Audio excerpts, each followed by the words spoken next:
advertisers make it happen. Your marketing dollar travels a far way. Positioning your message, your product, your services, your presence in over 83 bus shelters. Every dollar you spend, every advert you place helps to build another bus shelter, providing modest comfort for Cayman travelers. Reserve space now on the only billboard medium in the Cayman Islands. Email rotaryshelters@gmail.com. rotaryshelters@gmail.com. The Bus Shelters, a partner in community convenience.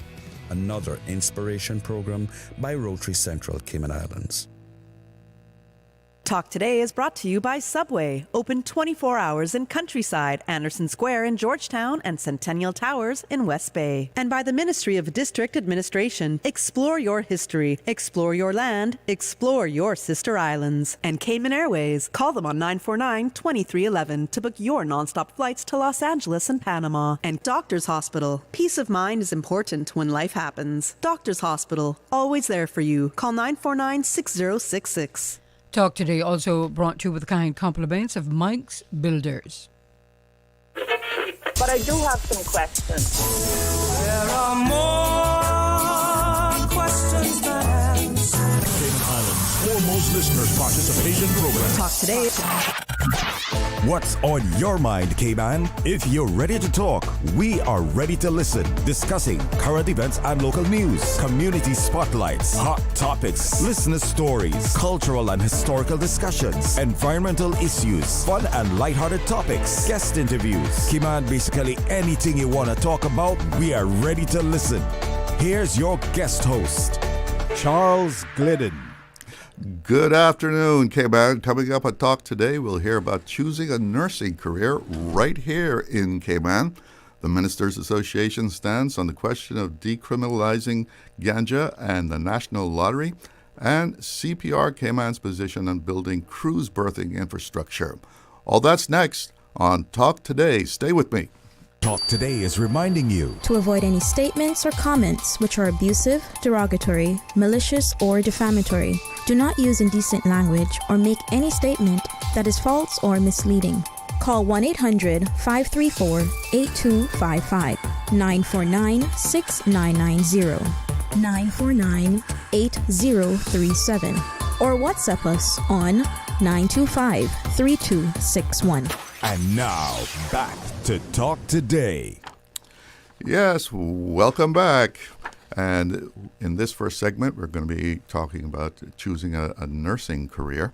April 4th was the 12th anniversary of UCCI's Ruth Eleanor McLaughlin School of Nursing. In our first segment this afternoon, we'll hear about the nursing school and choosing nursing as a great and rewarding career for men and women. Joining me now to tell us more about that is Kuda Johnson-Shirley. She's a registered nurse, registered midwife, and nurse educator. She's the program director at the Ruth Eleanor McLaughlin School of Nursing. And also Sean Beset. He's a registered nurse, critical care nurse, and shift coordinator at the Cayman Islands Hospital. Folks, welcome to the show. Thank you. Thank you for having us. 12 years. If someone asked me how old the school was, I wouldn't have known that it had gone by so quickly to 12 years. That's amazing. Tell us how the school came about. All right. Thank you, Mr. Charles. So, yes, amazing 12 years, and a lot has been accomplished during that time. The school started... Just get a little closer to the mic. The school started in 2009 with a vision of the former chief nurse, Dr. Hazel Brown, who always wanted a Bachelor of Science nursing program in the Cayman Islands. And as a chief nurse, she approached Mr. Roy Bodden, who is now President Emeritus of the UCCI, that's the University College of the Cayman Islands. And he and her came together and worked on that idea. And in 2013, they had the launch of the school on April 4th, 2013. And then on September 2nd, 2013 of the same year, the first cohort started the nursing program. And we've continued so far. We're in our 12th year with 12 cohorts. And we've been doing exceptionally well at the regional examination, where we have mostly 100% pass. That's fantastic. Yes, it is. Now, the school was not originally named for Ruth Eleanor McLaughlin, right? No, we started off just as the University College of the Cayman Islands School of Nursing, but last year, to end our 10th anniversary, well, last year would have been the 11th year, but in 23 we started a 10-year celebration, 1-year celebration, and to conclude that 10-year celebration, the school was renamed Ruth Eleanor McLaughlin School of Nursing. And Ruth Eleanor McLaughlin, she was the first Caymanian director of nursing, or as they would call her, matron, for the Cayman Islands Hospital. So she was honored with that name. Yes, she was honored with that name posthumously, and that took place on April 4th, 2024, last year. Now, Nurse Sean, how did you get into nursing? When people think of a nurse, we usually think it's a woman's kind of profession. Right. How did you get into nursing? How much time do we have? We have an hour. Okay. Well, I graduated in class of 2000. So that's way long time ago in the island of St. Lucia. At the time, like any young teenager at the time, I was not sure really what I wanted to delve into. And nursing, the stigma attached to nursing, as you said, as a female profession, yeah. So I still had that in my mind. But one of the things that drew me to nursing at the time, there was a great shortage of nurses in St. Lucia. So the government decided they would put in a stipend program. So they would literally pay people to be a student. So I'm like, I am not working. I may as well be part of that program. I'll try something. At the time, for me, it was just something to earn a living. I'd go into nursing, and I'm being really honest. Yeah, the opportunity was there. You. Yes. I didn't pay much attention to the fact that after you have to commit to 4 years of service after the stipend. That's the way the government would make back. So you have, and they would keep persons on island, because there was a big pull from England and the States for nurses, Caribbean nurses, and there is still that going on now. There's still a grave shortage in the Caribbean because the big countries would pull up our nurses, would poach on our nurses and stuff like that. So yeah, so we had this great shortage. So I came into nursing, and the rest is history. I got caught. It was a very, very good experience for me when I went into nursing. It was a lot of the things I valued. Nursing it has been proven that it's probably one of the most reputable profession. Ethics-wise, we've been at the top. Nursing have been at the top of that profession for many, many years now, the last 15 years, with the respect and the ethics and professionalism. So I was happy to be a part of that when I joined. It didn't take me long. After a few months, I realized I needed to be there. It was a God sent, that I was there. Well, obviously, you're very enthusiastic about what you do. Yeah. What would you say is the rewarding part of it? What makes you joyous about going to work every day? Yeah, I think there is something about caring for people and making a change in someone's life. I'm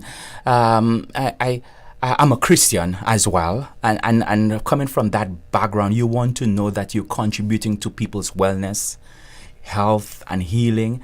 And the wonderful thing about nursing, it's one of the professions that everything you learn, you could apply it right this minute to your life, to your health, to your growth. So there are so many pluses. I think you're caring for people, you're changing people's lives, you're impacting your community. People respect you. People see you as somebody they could trust and turn to.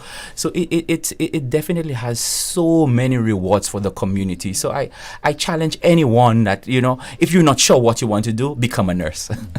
What would you say are some of the misconceptions about being a male nurse? Yeah, well, I mean, it's a lot of stereotype, and I think it's part of it is media related, Mr. Charles. You know how we see it in the media. Part of it is tradition and culture. It's primarily used to be seen as a female-oriented profession. Like male, I remember when I went to do a presentation many years ago at a primary school, and I introduced myself as a male nurse. The kids were like, "No, you're a doctor. You're not a nurse. You're a doctor." I'm like, "I'm a nurse." "No, you're a doctor."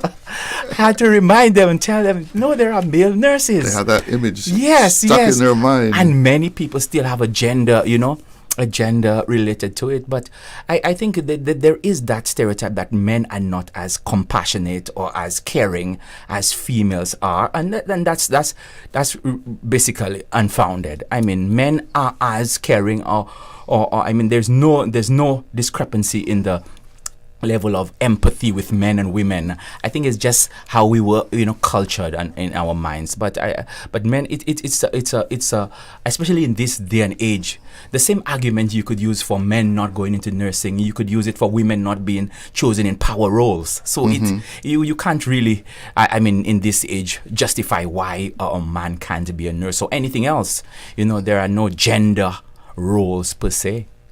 We're going to pause right there because we have to take a commercial break, but we'll be right back. Did you know ordering your favorite sandwich from Subway just got easier? Yeah, picture this. No more waiting in line. No more fussing with cash. Just a delicious taste of Subway at your fingertips. With our new app, ordering your go-to sub is as easy as a few taps on your phone. Plus, receive exclusive deals and earn loyalty points with every purchase made on the app. Download the new Subway app today and get ready to ditch the lines and drive straight into your flavor. Visit the App Store or Google Play Store on your mobile phone and search for Subway Cayman Islands. Subway. Eat fresh. Accidents and illnesses can strike without warning.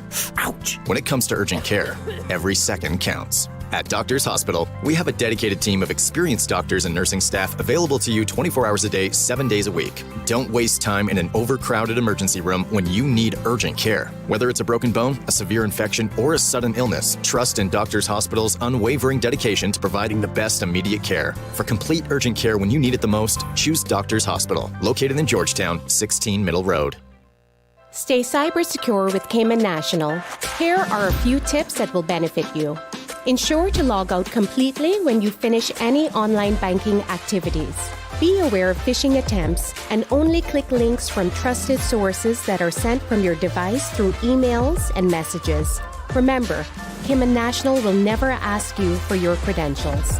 If you suspect a fraud attempt or that your account has been compromised, please immediately contact our customer support team at 949-8300. Looking to transform your space? From custom homes to commercial spaces, we bring your vision to life with precision, quality, and elegance. At Mike's Builders, we make it happen. Mike's Builders turned my dream home into a reality. Their team is professional, efficient, and truly the best in the business. Good communication? Check. Cleanliness? Check. Professionalism? On point. You have to try Mike's Builders for yourself. Call us today at 923-0706. That's 923-0706. Mike's Builders. Let's build a beautiful world together. Looking for fresh, healthy food that's full of flavor? Then you've got to visit Kirk Market. Our dishes are made with fresh, high-quality ingredients. Enjoy vibrant mixed greens or satisfying pasta salads. Or try one of our delicious grill options like blackened chicken, spicy beef steak, or grilled salmon. Looking for something light and flavorful? We've got sushi rolls and poke bowls prepared daily. And don't forget to explore a hot bar or Billy Fresh salad at the salad bar. Stop by Kirk Market today for breakfast, lunch, or dinner and taste the difference. Eat well, live well with Kirk Market.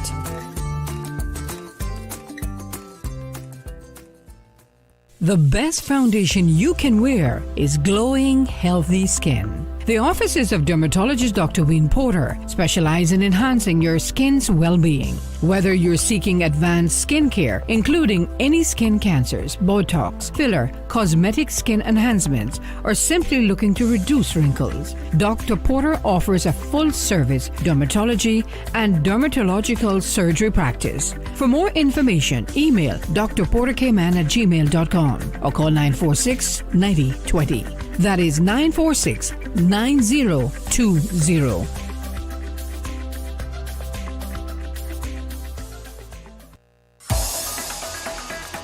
Radio Cayman's Talk Today.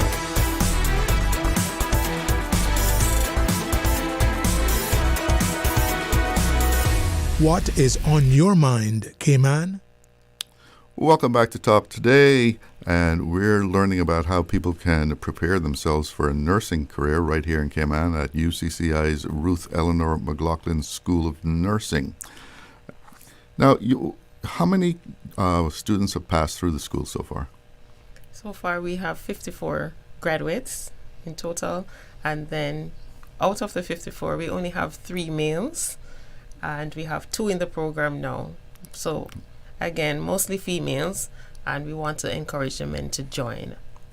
You said that you had a very high pass rate, I think something close to 100%, and when they go to take their, was it boards or? Yes, so the exam is a regional exam that is done through CARICOM, which the Cayman Islands is an associate member, and so we sit that exam along with Jamaica, Trinidad, and other Caribbean countries. So that exam is a standardized exam similar to the NCLEX standardized exam, and so it is accepted regionally and internationally when the nurses are successful. And for the 8 groups that have done the exams, out of that we've had 6 100% passes out of the 8 groups of students that have sat that exam. If you have a question for our guests, you can join in the conversation. Give us a call on our 1-800 number, 1-800-534-8255. No charge on that call. Compliments of flow. You can also call us at 949-8037, 949-6990, or you can give us a WhatsApp message, 925, WhatsApp call too, 925-3261. That nursing is a career that you can take wherever you go. Yes, it's a global profession. So anywhere in the world, nurses are needed.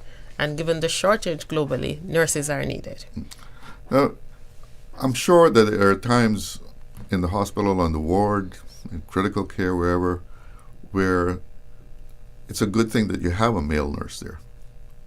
Give us some examples of that, how it can be important to have a male nurse on the scene. Okay, well, male nurses, I think that they bring something to the profession. The diversity is very good for the profession. Male nurses tend to generate to the hands-on part, the technical areas. I specialize in critical care because it had a lot of autonomy. You made a lot of decisions together with the doctor. A lot of our male nurses at HSA, we are in the areas of mental health as well, and where quote unquote a lot of the times our colleagues they're happy that the males are there, especially when there are the quote unquote patients that are non-compliant. When you have a male presence there, the male nurse could give some authority and some presence, and we are happy to be part of the team in that way. Also, many of my colleagues will say, when the male nurses are there are less gossiping and talking. We are just problem solvers. We get the work done. We don't have time for all of these little things by the way. So it's a good balance. I think it represents the community very well, and we bring something. Males bring something to the organization. I think that's very, very beneficial. What would you say to a young man that may be thinking about doing this? I would say it would be an amazing profession to delve into. I mean I have no regrets. I've been a nurse for class of 2000. That's 25 years, and I have not regretted one. I mean, it will take you. I'm here. I'm in the Cayman Islands. You know, I've worked in Jamaica. I've worked. You could literally and the scope of practice, the different areas you could, from travel nurse to hospice nurse to, there are so many areas that you can, education, like Miss Quida, you could go into training, into infectious control. There are so many areas that there's so many growth opportunities that, you know, you will definitely find something that you love in nursing. Is there a lot of room for advancement once you enter this field? Yes, once you're finished, as he mentioned, those are some areas. And nursing is just not within hospital settings. They can go into the clinics, they can go into private sector. We have a lot of our graduates working in the private sector here in the Cayman Islands. You have nurses who are in organizations that, in terms of health and safety, occupational safety, public health, that's another one. If you remember the COVID-19 that hit us in 2020, nurses were at the front of that pandemic. And so the options are so many. We always say that if you think of a body part, you can think of a nursing specialization for that area. We have a lot of cancer cases, not just, I wouldn't say a lot in Cayman, but I'm speaking generally. So you can do oncology, you can do medical, surgical, mental health, nursing, you can do dermatology. It is so expansive. So for those persons who are thinking, oh, I have to stay by the bedside, no. You have educators like myself, you have nurse researchers, you have nurse entrepreneurs, you have nurse lawyers. It goes on and on, Mr. Charles. Let me just get back to the pass rate that you have, with the excellent pass rate. Is that something that's exceptional compared to the rest of the region, or? Yes. Most times you don't find many schools getting 100% pass. And I know persons tend to say, oh, you're small, so you can get that 100%. But you do have small schools who are not necessarily getting that. But I would like to say that at the Ruth Eleanor McLaughlin, we spend time with our students. We ensure that they are not just ready for that exam, but we aim to ensure that they're ready for the working world, the profession itself. So we do a holistic training. We look at professional development. We look at professionalism. How do you speak? How do you attire yourself? How do you do reporting protocols to your managers? Even so, everything that is in nursing profession, we exemplify that in the nursing school. So, I mean, you must be doing an excellent job to have that kind of record there. I am going to commend the teachers, the entire staff at the School of Nursing. They are a dedicated set of teachers, and I would not ask for any other. And without them, the 100% pass is not possible. I mean, they literally take time out for each student. It's not a matter of a group think, it's a matter of what the student needs. And just to say how much we are dedicated to our students, this afternoon, we've invited someone over to help us as educators to understand student needs, those with challenges learning, so how we can implement that in our course development. So that's how much we think of our students. Now, I see in my notes here that you have a comprehensive curriculum. Tell us a little bit about that. All right. So the curriculum, it's basically a regional curriculum. So other countries, you'll find a similar curriculum content. So nurses across the region are trained in terms of the curriculum, same content. And it covers the general. So they start off from the wellness section, which is community health or primary health care. They will go into the clinics, focus mostly on those who are well. And then we teach them about the pathophysiology. So they look at the disease conditions and how to treat, how to manage those conditions from a nutritional perspective, from a medical perspective, from a surgical perspective, and holistically, because there's a course that they do, even in pharmacology, we teach them about natural remedies, so herbs. We And what we do, we utilize persons from the Health Services Authority to come in and make presentations to these students. And then they will do other courses such as maternity care, pediatrics. They also do clinical experience in critical care where Mr. Sean works, Nurse Sean works. They'll go to operating theater, renal dialysis. They do elderly care. So they do medical, surgical, nursing. So they look at from the baby to the adults, yes. And even for the death and dying, that's another aspect we look at in terms of how to manage that sections, those patients. Where do you recruit your instructors from? We recruit from all over, but currently our faculty, they're Jamaicans at this time. So with one Cayman, and I should say, sorry. If a young person is interested in this, what kind of background do they have to even think about getting into nursing? All right. So to get into nursing, you need to have 5 CXCs or CAPE or GCE or IGCSE, whichever one they do at their school.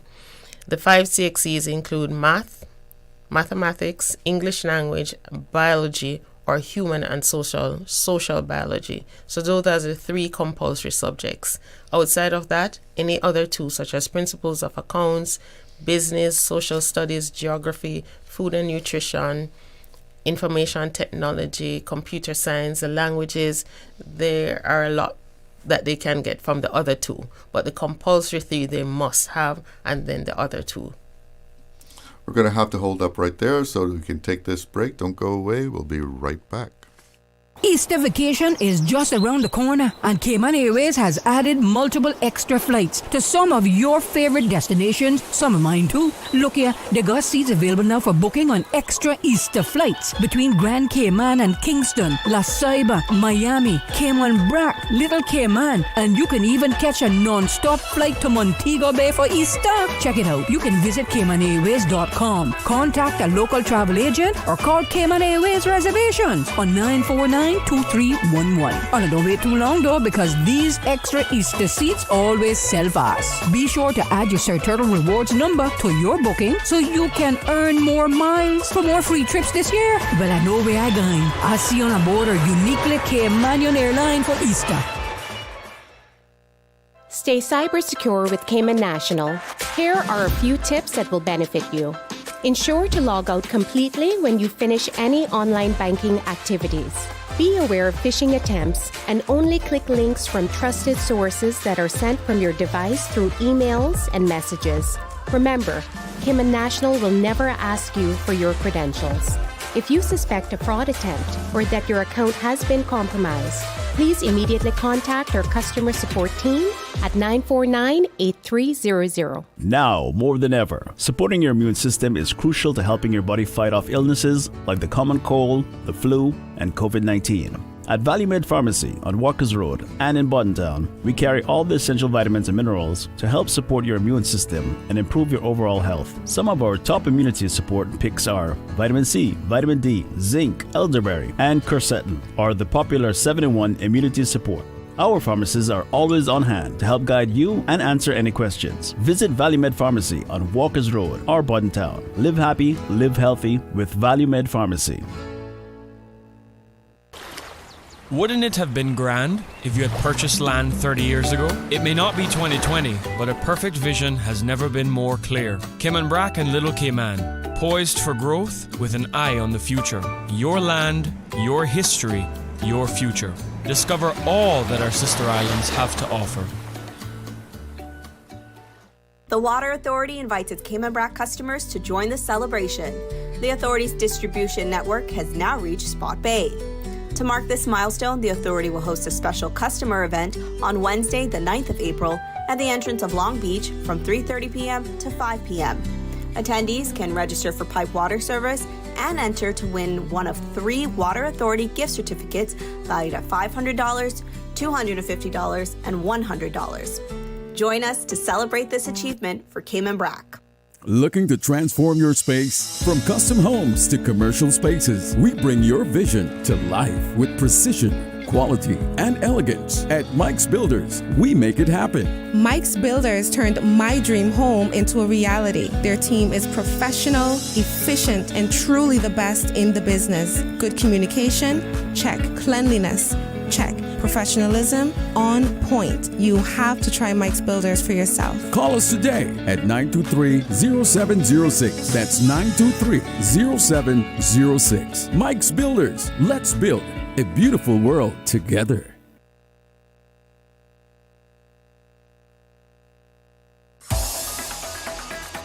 Radio Cayman's Talk Today.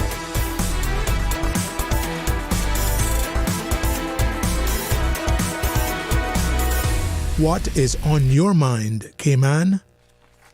Welcome back. We're talking about how you can become a nurse right here in Cayman with Nurse Kuda Johnson-Shirley. She's the program director at the Ruth Eleanor McLaughlin School of Nursing, and also Nurse Sean Beset. He is a registered nurse, shift coordinator at the Cayman Islands Hospital. Now, Sean, if someone's thinking about this, I guess at times it can be looking like a long road to hoe. You got to put some work into this. Definitely. Tell us about what it takes to get through that, because I'm sure it's not easy. Right. But it's challenging for sure. Like any good profession, you have to be committed to stick it out till the end. But it's not boring at all. I mean, it's exciting, as Miss Quida said. There are different phases. You go to the community. You're not only in the classroom sitting at a desk. You get opportunities to go to the community, to know the community, to go to the schools, to go to the hospitals, the various hospitals, Health City as well, to get some experience there. So it's not boring. You do lots of presentations, you do health expos at the school, you interact with your community. So it's exciting. It's exciting that the 4 years, it will go by so quickly. And part of the program, we were just talking just before the show started, you get to do experience in Jamaica as part of your program for a couple of weeks to see how it is at these hospitals as well. So you have a well-rounded experience. It's not going to be a walk in the park. You need to read and study and burn the midnight oil sometimes, but nothing is really. But at the end of the day, you will. It's going to worth it. It's going to be worth it. It's something you'll be proud of yourself that you stuck it out. So let's talk about the process here. So a young person in high school, they've got the right passes, they got the right science subjects. What are the steps now to actually get accepted to the nursing school? All right. To get into the nursing school, after having the subjects, they can apply directly to the UCCI online through their website, or I do encourage students to get in touch with the school. We're located on the UCCI campus behind the library, so they can come in person to the office, and usually I will advise them as to what's the next step, which is usually an interview. We set the interview usually between March and June. After the interview and acceptance, they'll be given an acceptance letter from the UCCI, and then we have orientation. Following orientation, classes begin. So no entrance exam or anything like that? No, we don't ask for an entrance exam. Thus the interview we ask that they must attend. Is there scholarships available? Certainly. Scholarships are available from the Ministry of Education through the scholarship unit, and these are for Caymanians, full scholarship, and you get tuition and books, and they also assist students when they're going off to Jamaica with that expense. The university also has local scholarships, so they have the Peter N. Thompson Scholarship. Health City Cayman Islands does financial aid. They can get up to, I think, $10,000 per year. And there's a Helen Weaver Wren Scholarship that is available where students can apply through the UCCI website again for those scholarships. And there are also private sector scholarships. If they're a member of the credit union, they can also get grants. So there are ways and means to get financial assistance. Well, yeah, it sounds like a lot of people are there to assist as far as getting you started in a nursing career. Yes, I would say that the government has a good initiative, not just for nursing, but for all programs at UCCI, that they can get full sponsorship. Sean, why you know about the school? Yes, sir.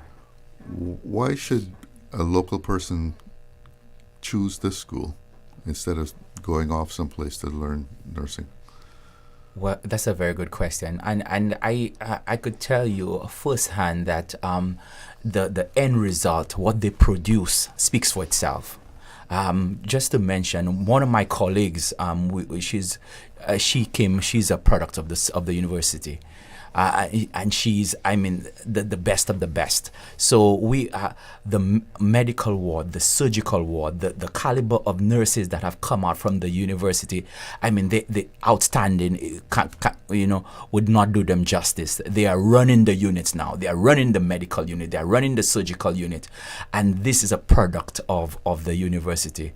So kudos to them for their hard work, but they're on par with the best in the world.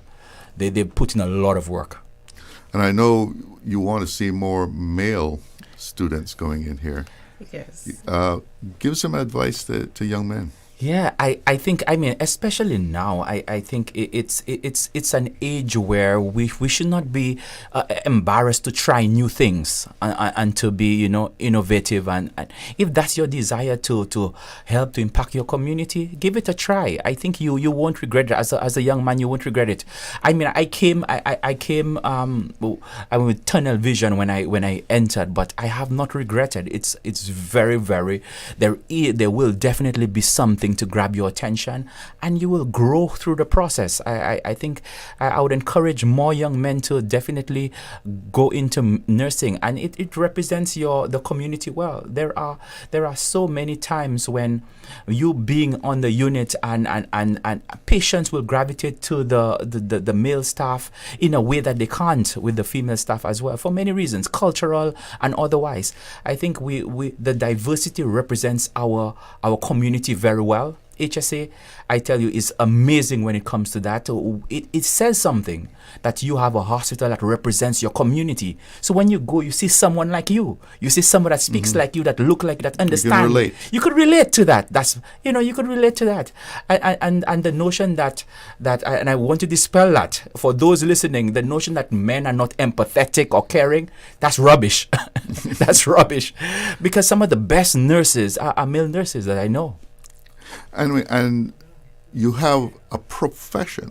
Yes, sir. You are a professional. In demand. When you finished, how did that make you feel?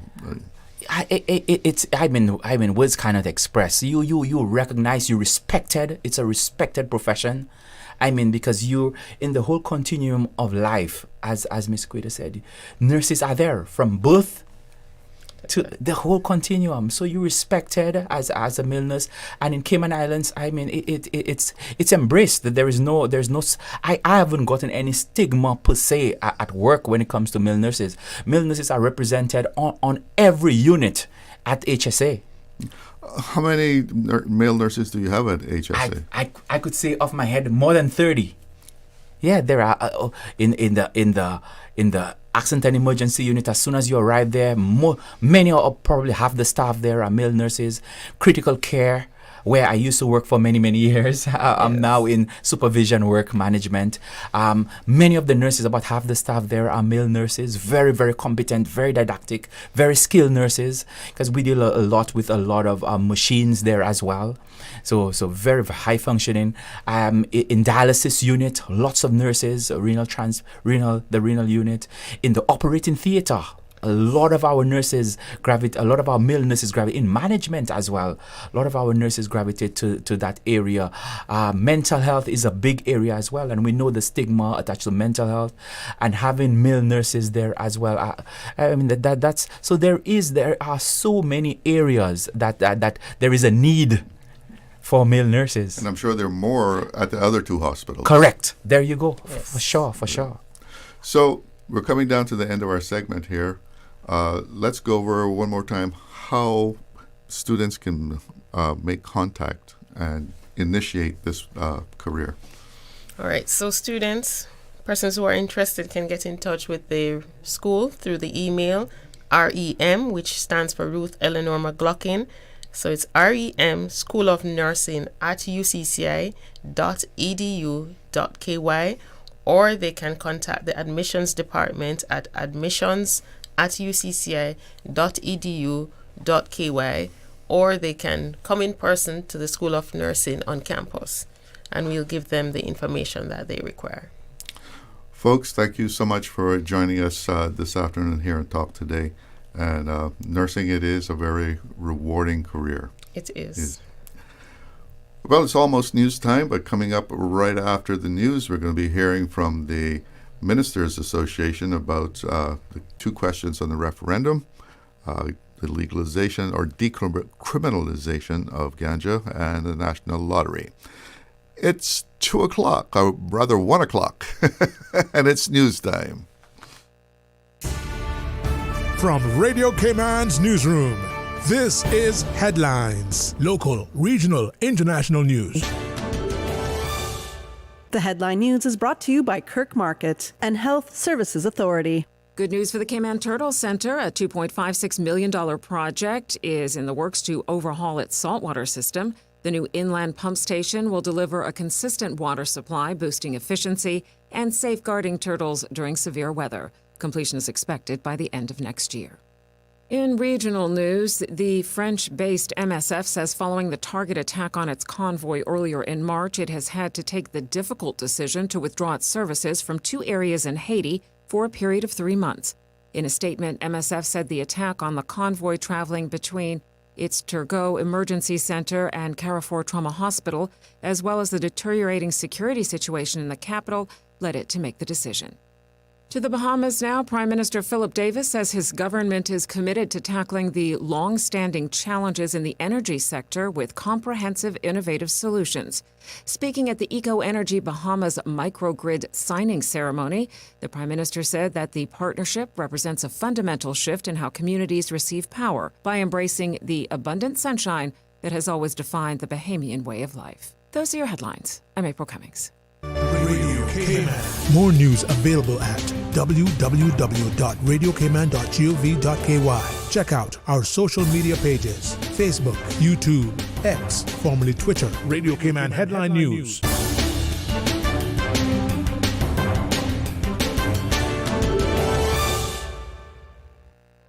Looking for fresh, healthy food that's full of flavor? Then you've got to visit Kirk Market. Our dishes are made with fresh, high-quality ingredients. Enjoy vibrant mixed greens or satisfying pasta salads. Or try one of our delicious grill options like blackened chicken, spicy beef steak, or grilled salmon. Looking for something light and flavorful? We've got sushi rolls and poke bowls prepared daily. And don't forget to explore a hot bar or Billy Fresh salad at the salad bar. Stop by Kirk Market today for breakfast, lunch, or dinner and taste the difference. Eat well, live well with Kirk Market.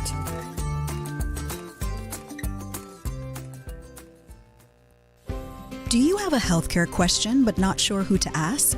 Contact HSA's Patient Call Center to speak to one of our experienced clinical team members. We are here to answer your questions and help guide you through your healthcare journey. Need to make an appointment? Our team can help. Contact HSA at 949-8600 or email info@hsa.ky. At HSA, we are committed to caring for you. Radio Cayman is pleased to feature this special Sister Islands historical vignette brought to you by the Ministry of District Administration and Lands. Explore your history, explore your land, explore your Sister Islands. Peter's Cave in Cayman Brac is located on the north coast near the top of the bluff, offering a nice view of the north side bluff from its entrance. The cave consists primarily of a single large chamber with several formations where visitors can stand upright. With additional crawls to explore, it is home to bats and the brown booby, a seabird. Renowned as a hurricane refuge, Peter's Cave can reportedly accommodate up to 100 people. In 1932, many residents saved their lives by sheltering in the cave during a hurricane. In 1997, concrete steps were built to provide easier access to the cave.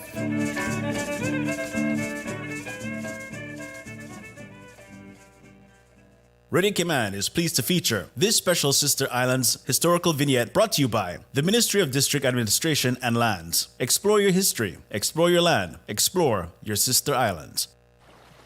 Explore your history, explore your land, explore your Sister Islands, the ultimate staycation experience. Your culture, your freedom, the land that time forgot isn't gone. It's your Sister Islands. Discover all that our Sister Islands have to offer.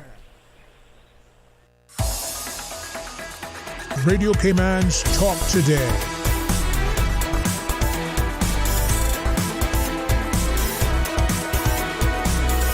What is on your mind, Cayman?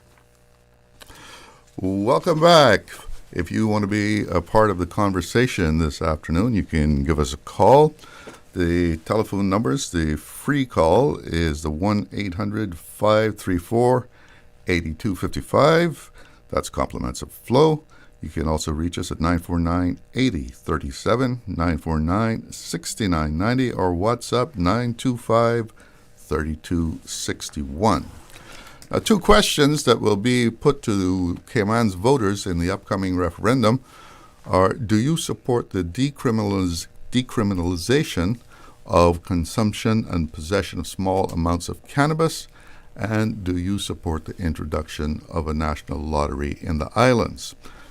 This afternoon we hear about the position of the Cayman Islands Ministers Association on those two questions. Joining me now are Pastor Andrew Ebanks and Pastor Alson Ebanks to tell us more. Gentlemen, good afternoon. Welcome. Alson, it's like old times being here, the two of us in the studio. Yeah. I thought you had quit this thing, man. So, the Ministers Association has taken a formal stance on these two questions? That's right. That's right. Tell us about that. Well, I've handed you something. You haven't had a chance to read it yet. But one of the things we would say about our formal stance is that our stance is informed by science in both areas. In my humble opinion, the duty of leaders is to lead responsibly rather than to devolve major consequential decisions to the electorate. And I think this would be especially true of an elected government, so leadership in general. So I think you look at it, government has resources. The government actually has resources to reference scientifically conducted research on virtually any issue it wishes to explore, to pursue. So my question, I suppose it's not a rhetorical question, but is this: do we follow the science or do we follow the wishes or the opinions of the uninformed?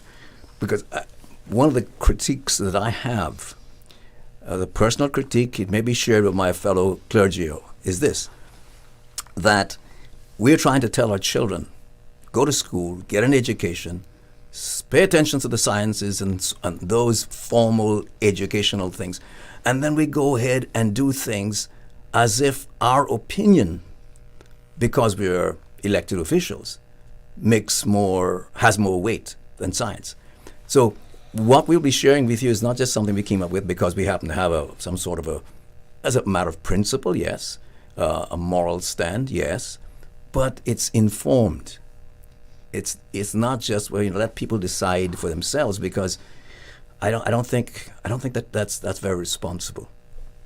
That's called my opening salvo in a sense, because I wanted to get that out there. Because that's to me, as a matter of principle, it's very, very important that those who lead, especially in government, show that they respect the very things that we want our children to follow, whether it's the scientific data concerning whatever it is. In this case, there is scientific data, research has gone on the merits or demerits of marijuana usage, cannabis usage, ganja usage, as well as how wonderful and great gambling is to a society. So what are some of these points of science that you're referring to? We got a whole heap of them, and we're not going to have enough time to cover them all. But I would say, let's say, for example, the asking the question about ganja, but the other side is when we were talking about the gambling as well. So somebody asked a question. This was a real question asked by a real person. They said, can you point to any state or city in the States where the life has been in any way measurably improved by legalizing? We're not talking, yes, somebody come on and say we're not talking about legalizing, but in essence it is. By legalizing marijuana, where are the legislation success stories? This person said, give me just one, please. So on both sides, we're saying, look, let's follow the science. Let's follow the science. In terms of the question that we're looking at, do you support the decriminalization of consumption and possession of small amounts of cannabis? Question number one, what is small amounts? Which would have to be determined by legislation. Which have to be determined by legislation. And who knows what that will be once it's determined by legislation. So you have a big open field to decide what small amounts is to start with. To me, that's not good. Andrew, say something, because people think Alson is taking over. No, I think all your points so far have been excellent, but I think the phrasing of the question is very telling as well, right? It's, do we support the decriminalization and the consumption of small amounts of marijuana? Which, to me, again, what does that mean? And I think this has been our part of our argument all along is that we don't have enough information anyway in relation to what this particular question will lead us to as a nation. And so, if everybody goes ahead and votes yes, well, we might be voting yes on completely different ideas of what we think this is. For some people, it might be, well, I don't think people should spend 20 years of their life in prison. And then for other people, it might be, well, I won't be able to smoke a little whatever when I get a chance. And so we don't even know to the full extent exactly what we are even saying yes to on any of these three questions, if I'm being honest. And so I think for us, we have to be careful when we say yes to these questions. And our argument is, I think we should say no, because we don't really know the full extent of what we're looking at. But we do know, and we have seen where other countries have gone ahead and decided, well, they will join the experiment on their own people and end up in a situation where, again, some of these results that we've looked at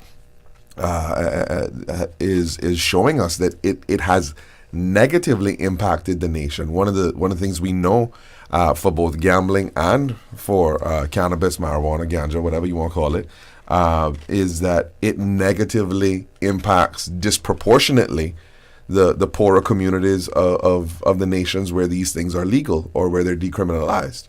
And so we see a situation where you're already taking a group in society that is already struggling from various viewpoints, and you are only exacerbating those issues to be even worse and more troublesome, and make it more difficult for family life, making it more difficult in mental health, all around, in really. And so I think the one argument that we have heard, and we will probably continue to hear as well, we can make a lot of money off of this. But, money isn't everything. And we could potentially, I think at the end of this, be asking ourselves the question, who's really paying for this? In many U.S. states, it's outright legal. Yeah. Have you seen a disastrous result from that? You talking about ganja? Yeah. Yeah. Colorado State, for example, right? Mm-hmm. The information coming that is based on actual research indicates not only just a growth in the problem of it, but in terms of the actual damage from it. I'm looking right because I've pulled that up myself. In terms of Colorado, the problem with Colorado when it comes from marijuana. But just bigger than the Colorado issue, we have a reputable journal, they call it JAMA Pediatrics, and this is an oldest continuously published pediatric journal in the United States. In 2021, it published a study of nearly 205,000 young persons who all had mood disorders. And they made this sobering conclusion. Their abstract says cannabis use disorder, CUD it's called, is a common morbidity and risk marker for self-harm, all-cause mortality, and death by unintentional overdose and homicide among youth with mood disorders. But death by overdose of cannabis? Yes. Unintentional overdose. Because what's happening as well is that the people who are producing it are actually increasing the potency of it, but also sometimes putting other stuff in it as well. But they were talking about just the cannabis itself, homicide among youths, as well as, and of course, that includes you're talking about suicide, right? It says the CNN, for example, in 2021. Says the research shows cannabis use is associated with early onset of mood disorder, psychosis, and anxiety disorders, and can lead to the onset of severe mental illness.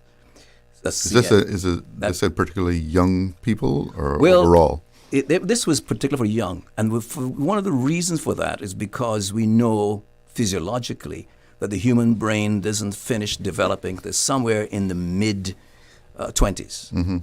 Early or mid-20s, and for men, probably a little later than that, basically, boys.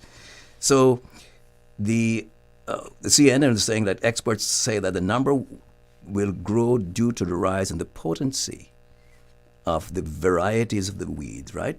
Along with the legislation of the legalization, rather, of recreational use of marijuana in adults in many states. So we find that there is medical evidence, and the strange thing is, the author of this JAMA study, they made a note. They said that the perception is that marijuana is safe to use, but they go on to say this is back in 2021. We need to tell parents and kids that there are risks involved, particularly with heavy and high potency cannabis use.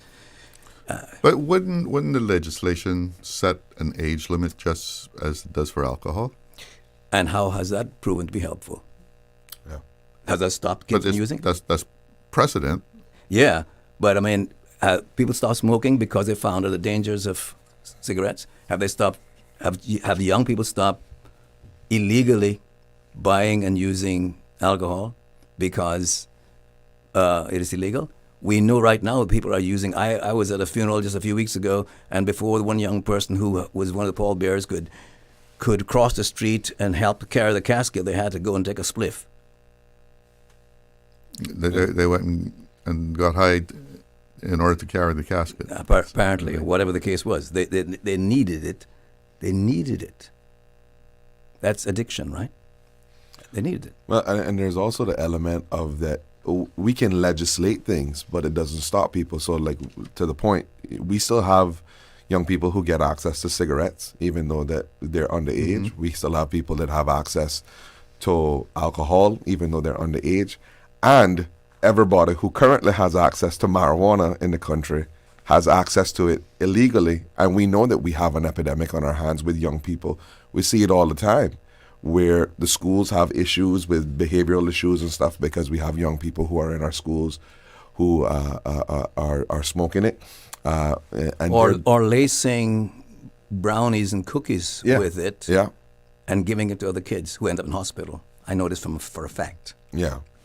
So we're already seeing issues. If we push the issue further down the road, then now we end up in a situation where we are allowing more access right now it's a problem and it's illegal. So if we were to decriminalize small amounts for consumption, then what we're saying is we're giving more access to more people for this stuff. But wouldn't you be able to regulate it more if it was decriminalized or even made legal, that you can only be sold in certain places? Yeah, but you can have more control of it. I think we could say yes or no onto that, but I think we're missing an important point. And the point has been made by the scientists. The perception, they say, the perception is that marijuana use is safe. Yeah. If marijuana is a neutral thing, it is no problem in itself. And we have some strange laws out there that this neutral thing that is no problem in itself. But the science says that marijuana itself is not safe. Not only in the United States, you have, for example, medical data from Denmark. Researchers researched 6 million people. 6 million. And they found that up to 30% of the schizophrenia cases among young people could be linked to marijuana use. Do we believe in the science anymore? Or do we believe that we can put ex-politicians in positions to make decisions where we need scientists? You know where I'm going with that, Charles? But again, if it's in the black market now. It is. It's underground, okay? If the source of this is a store that is licensed just like a liquor store, aren't you going to be able to prevent children from getting their hands on it better than if it's in the black market? That's an interesting if. There's no guarantee with that. And I think, again, the issue is, okay, you can say that, but at the end of the day, you're coming to a place where you're still creating further problems. You're still going to have the mental health issues. And one of the things that we've seen recently, even from our own government, is an increase in saying, okay, well, we need to pay attention to mental health. This is something that we have the evidence, the data to back up and show us. Doing this increases mental health issues. We have the data backing us up. The government did something just in the last few years again, where they looked at DUIs and they talked about needing to increase the penalties for DUIs and all these things. This is one of the things that we see happen, is that there is a 20 to 30% increase in road accidents solely connected to the use of cannabis. And so you're talking about putting not just yourself in danger, but in other people in danger using it on the road. You're talking about increasing health problems, healthcare. That's a burden on the healthcare system. You're talking about increasing issues related to mental health issues, which again is another problem. Now you've increased the issues that families are facing, parents are facing in dealing with their children. But now you've also got the opposite of children dealing with their parents who are high, just in the same way that we deal with that with alcohol. And so it's a problem all around that I think is like, as Pastor Alson just said, it's a big if. And it's asking responsibility of people who may not even be responsible. Right. And I think the point you were making, Charles, was a good question, because I think people we want to, hopefully our government would think of things like that. Okay, if we decriminalize the small amount, possession and use of small amounts, will it sort of eradicate the black market? That's not the evidence that comes from places like Oregon. Oregon has legalized it, and despite the fact that in Oregon the sale of cannabis, is a multi-million-dollar industry, what they've found statistically, based on data, legalizing ganja or pot has grown rather than reduced the black market. You have this negative synergy that you expect, okay, but now that it's legal, it has increased the black market. Because the people who want to make money don't care who they kill in the process. We have someone on the line, so let's take a call. Good afternoon. You're on the air with Talk Today. Good afternoon, host. I'm not sure who it was. I just actually got a call, so I decided to call in. I know you have two very distinguished gentlemen in the room who I respect tremendously, and I was just listening to the tail end of the discussion in respect to the referendum, in respect to the decriminalization of marijuana in small amounts. And my biggest fear is starting to be realized, where there's a misconception of what this referendum is about. And if I was to be truthful to God today, I would probably wouldn't even have brought the referendum question, because there's now a misunderstanding. I don't know if it's intentional or not by the two gentlemen in the room for sure, but publicly, that this is about legalization of marijuana, and it's the farthest thing from the truth. Again, as the question says, the decriminalization of marijuana for small amounts, meaning that you don't have a criminal record. This is actually about the record that individuals get as a result of being caught with small amounts of marijuana for personal use. So I've tried to say this so many times before on the radio, that it doesn't make it legal. It doesn't allow you to import it. It doesn't allow you to grow it. It's still a criminal offense to do that. The part that we're trying to rectify, which is the thing that continues to affect people's life even after the rehabilitation process, which is the criminal record component. Because a person get caught with a small amount of marijuana, they'll be locked up, arrested, charged, go to court, be penalized, charged for the fine, or go to prison. But they have this long-lasting record that goes on, that affects their life for years. Now, I know that we have the expungement legislation that takes it off your record for a period of time, but particularly because we live on a small island and we depend on outside states like the United States for leisure, for travel, for school and education, and medical care, the way the visa program works within the Cayman Islands context in the United States, you either have to get a waiver, a visa, or an ESTA. And how the U.S. have now changed their immigration policies, it no longer asks you if you have a clean police record, where the expungement record system that we created used to help. So they would only ask if you have a clean police record. They no longer ask that. They now ask, have you ever been convicted? So with the conviction recorded, regardless if you have a clean police record or not, you have to be honest on their application, and then you're denied.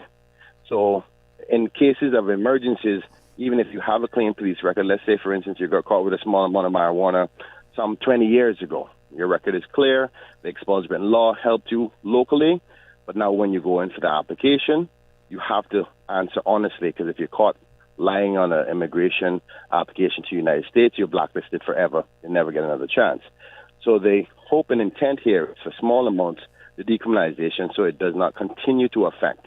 Because obviously when somebody breaks the law, there's a rehabilitation process, and the process is by a number of things, either by a fine, either rehab or community work, or all the various different options that we have.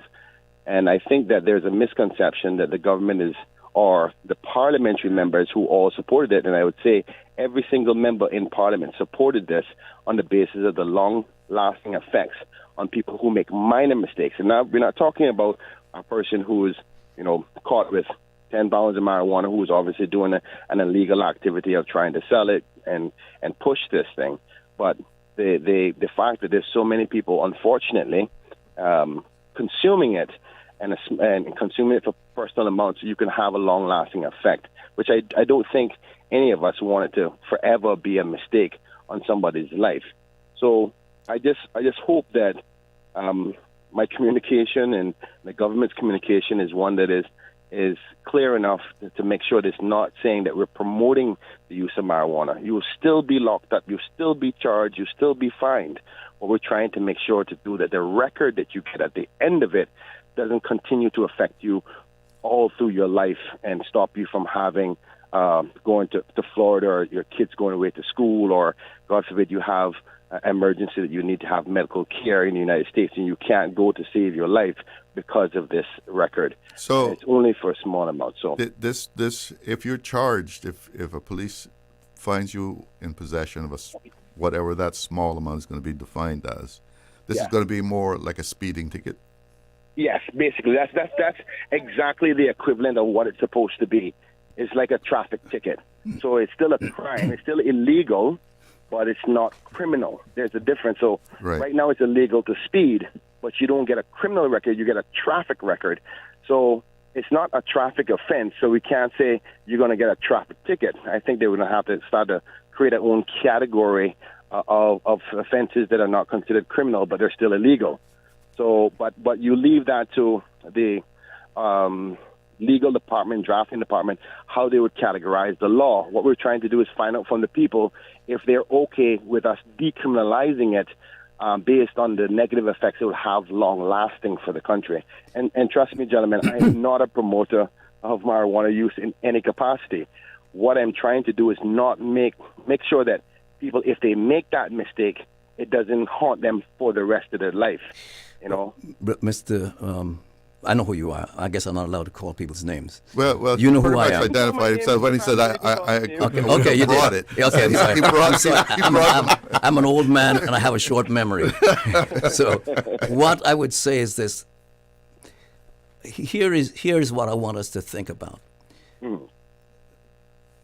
Let us not convey that we perceive or that the scientific evidence indicates that marijuana use is safe in itself. We cannot ignore that particular fact. We're not talking about a neutral substance. We're talking about something that has been known to have negative consequences in terms of its usage. So we're talking, okay, I understand. I spent a lot of time visiting Northwood Prison. And before that, when I was in college, I visited a penitentiary in the United States. People who possessed ganja were in there because the fines were very, very steep back then. Yeah. But here it is. We're not being uncompassionate or discompassionate when we're talking about this thing, because the consequences on one side, okay, young persons can't go overseas, get an education. They have their employment be messed up because they have a criminal record. That's one side. But the rhetorical question is this: what about the possible consequences of mental health issues, suicide, and road accidents that are known, statistically known, to be directly related to cannabis consumption? It is not compassionate to promote these things that could have these possible tragic outcomes. And this is not based on somebody's opinion. These are based on science. The facts are there. So it's not a catch-22 situation. It's like, wow, we want to help kids in one area by not messing up with they're making choices, but we know children don't make good choices. I made stupid choices when I was young. That's just the nature of not having a properly developed brain until it's somewhere in our mid-20s. We jump off buildings, we think we can fly. Well, not exactly. But I'm saying is that, but what we know as adults now, we are responsible citizens. We're not going to say, okay, in order to spare you the awful reality of not being able to get in the United States or this and other, we're going to let you go ahead and kill yourself. Well, I think I apologize, Pastor. I didn't want to interrupt you, but I think that's a far fetch to say that, because we're not suggesting or promoting the use of it. No, we're not. But what we're saying is by the very fact that we are a yes vote on this issue incentivizes possession of small amounts of ganja by removing legal consequences. Yes.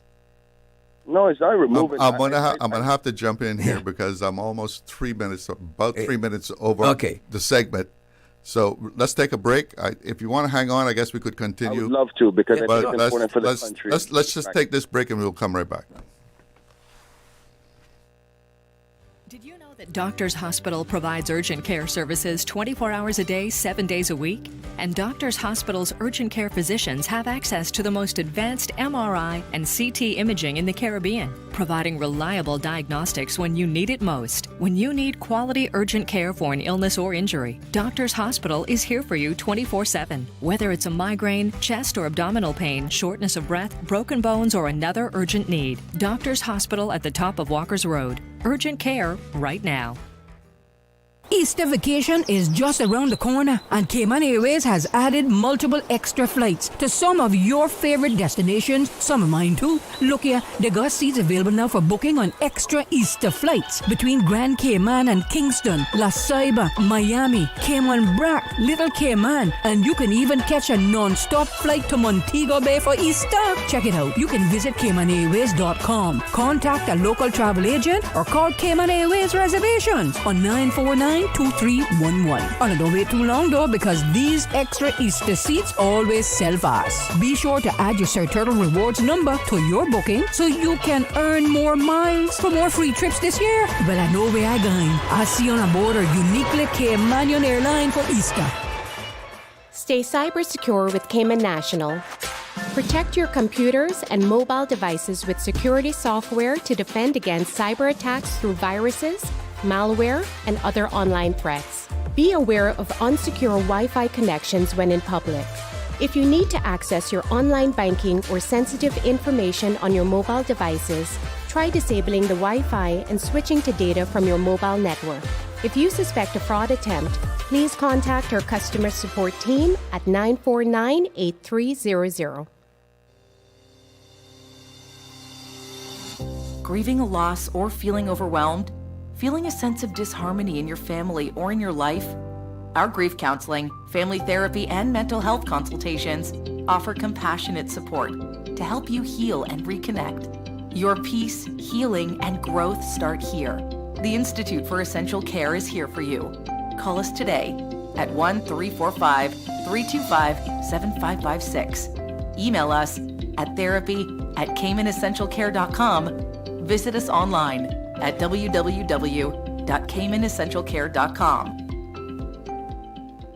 Looking to transform your space? From custom homes to commercial spaces, we bring your vision to life with precision, quality, and elegance. At Mike's Builders, we make it happen.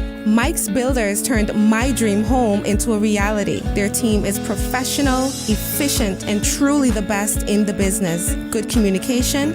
Check. Cleanliness?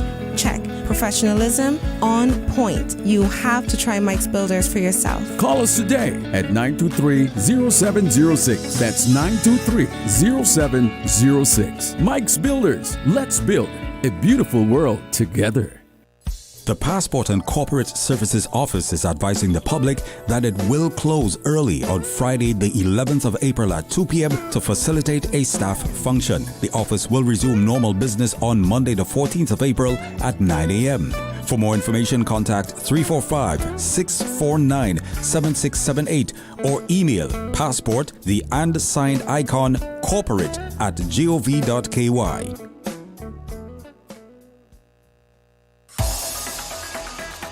Radio Cayman's Talk Today.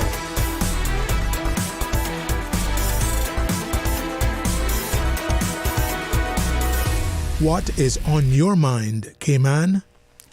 Welcome back to Talk Today. In the studio with me are Pastor Andrew Ebanks and Pastor Alson Ebanks. And I think we still have on the phone, and I guess we've identified him by now. Yeah. You can identify Minister Kenneth Bryan. And we're talking about the question that will be put to the voters on the 31st of the month. Do you agree with decriminalization of small amounts of cannabis? Now, I'm sure that people out there, the things that you have pointed out, people are out there saying, well, you got alcohol, same thing. People have problems with that. Some people can go home, have a glass of wine with some dinner. Some people go off the deep end with alcohol. Same thing with cannabis. How do you respond to that? I'll tell you what I've heard the medical profession say. If we had known the danger and the death and the havoc that alcohol and cigarette or tobacco would have brought on the community, health-wise, it would have remained illegal. Well, that they're speaking from their perspective, understanding, of course, that different people are going to, I guess, take something and run really far with it. Others would say, okay, have a drink once in a while. But the question, I suppose, at the very nexus here is, there's nothing neutral in this substance. In fact, the research indicates that there was the International Association for the Study of Pain. They did some research to see whether or not cannabis really made a difference in reducing people's pain, right? So they did the study. And what they found is that they got as many people responding in the placebo as with the cannabis. So they have decided to not endorse the cannabinoids, whatever they're called, cannabinoids, as a pain reducer, because it's almost like an ideology. And so the researchers have said, okay, the media seems to be fact resistant, because no matter, and this is a quote from this periodical, the JAMA study, so the media seems to be fact resistant in this case, because no matter what a trial says, the media will report a positive outcome or a positive angle. So it's no brainer why people keep asking for these medications, etc.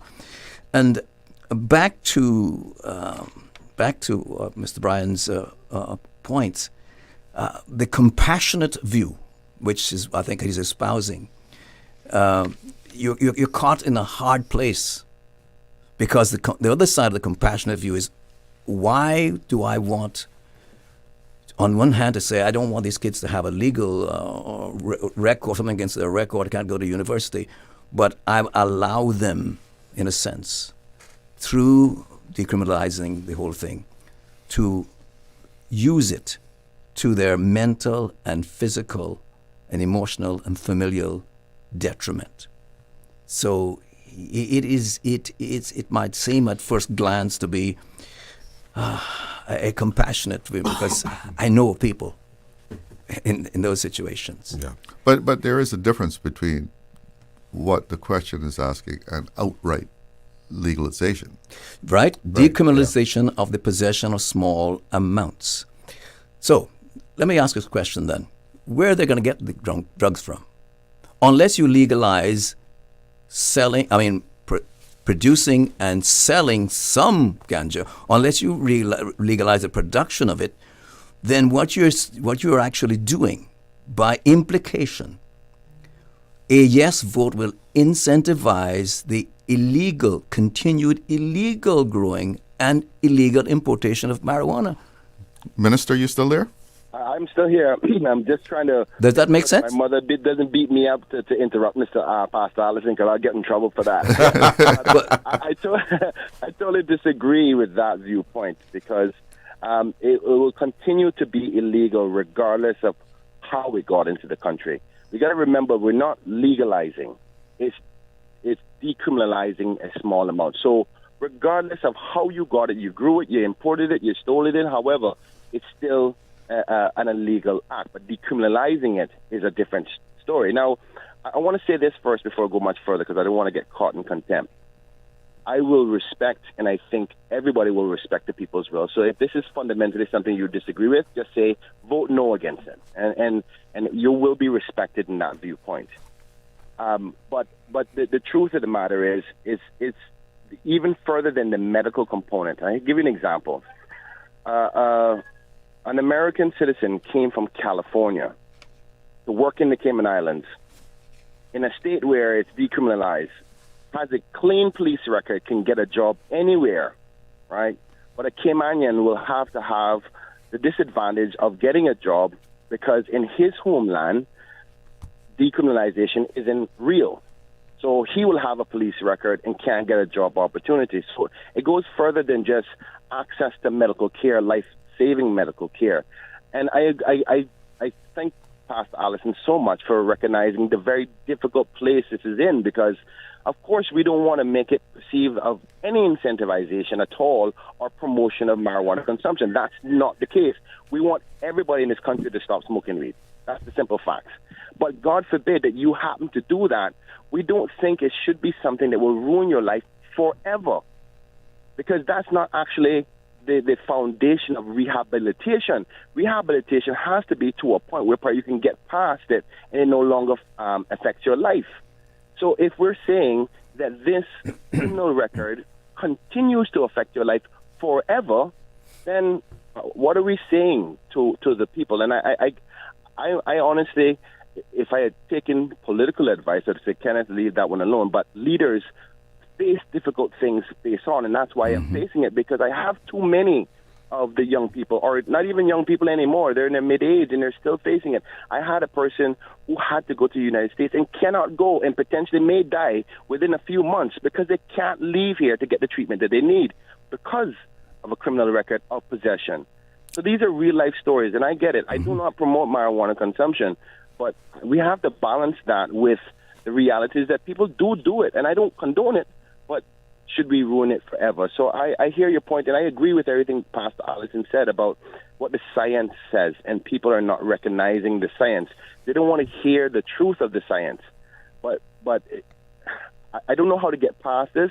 I just know that I don't want it on my conscience and on my heart that I know a Caymanian's life is lost because they couldn't get medical care because something that is perceived by many as what you call a misdemeanor. Right? I mean, you can kill somebody by driving too fast, but that's not a criminal offense. It's a traffic offense. So we have to measure up the rehabilitation or the penalties for breaking the law, because this will still be illegal. It just won't be criminal. And there's a difference between the two. So because I'm mindful that this is their show, and Pastor Andrew and Pastor Allison, I thank you for putting a different angle on it so we can all consider it. But I just don't want it to be misplaced of the intent. Now, if the people of the country says, nope, I'm sorry, you want to smoke marijuana, you're going to deal with the consequences. You need to know that this may ruin your life forever, and therefore do not do it. And if people say no, then it leaves it the way it is. And then people who take that chance recognize you're jeopardizing your whole future and your whole life, and literally your life if you get sick, as well as opportunities for work, as well as educational opportunities, if that's what we say. But I don't want it to be misunderstood. This is not an intent to promote. This was trying to stop the hindrance of further continued harm to Caymanians who are already facing so many other problems right now, and we're trying to lessen that pressure based on the outside labor market and so forth. Minister, thank you so much for calling in. We have someone that's been waiting all along, so we have to try and get that call in before we're out of time. But thank you so much for calling in. Thank you so much as well. Thank you. Thank you. We want to take that WhatsApp call now. Okay? No?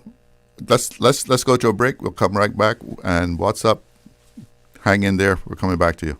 Subway and Oreo has changed the dessert game. Introducing the Oreo Footlong Cookie, a full 12 inches of chocolatey, creamy goodness. It's big, it's bold, and it's here for a limited time. Perfect for sharing or not. We won't judge. Want it fast? Order ahead with the Subway Cayman Islands app for quick pickup and earn loyalty points, or get it delivered straight to your door with Bento and Let's Eat. Don't wait. Treat yourself today. The Oreo Footlong Cookie is calling your name. Subway. Eat fresh. Snack sweet. Accidents and illnesses can strike without warning. Ouch! When it comes to urgent care, every second counts. At Doctors Hospital, we have a dedicated team of experienced doctors and nursing staff available to you 24 hours a day, 7 days a week. Don't waste time in an overcrowded emergency room when you need urgent care. Whether it's a broken bone, a severe infection, or a sudden illness, trust in Doctors Hospital's unwavering dedication to providing the best immediate care. For complete urgent care when you need it the most, choose Doctors Hospital, located in Georgetown, 16 Middle Road. Easter vacation is just around the corner, and Cayman Airways has added multiple extra flights to some of your favorite destinations, some of mine too. Look here, they got seats available now for booking on extra Easter flights between Grand Cayman and Kingston, La Ceiba, Miami, Cayman Brac, Little Cayman, and you can even catch a non-stop flight to Montego Bay for Easter. Check it out. You can visit CaymanAirways.com, contact a local travel agent, or call Cayman Airways Reservations on 949-2311. And don't wait too long though, because these extra Easter seats always sell fast. Be sure to add your Sir Turtle Rewards number to your booking so you can earn more miles for more free trips this year. Well, I know where I going. I'll see you on board our uniquely Caymanian airline for Easter. The nation listens. The candidates speak.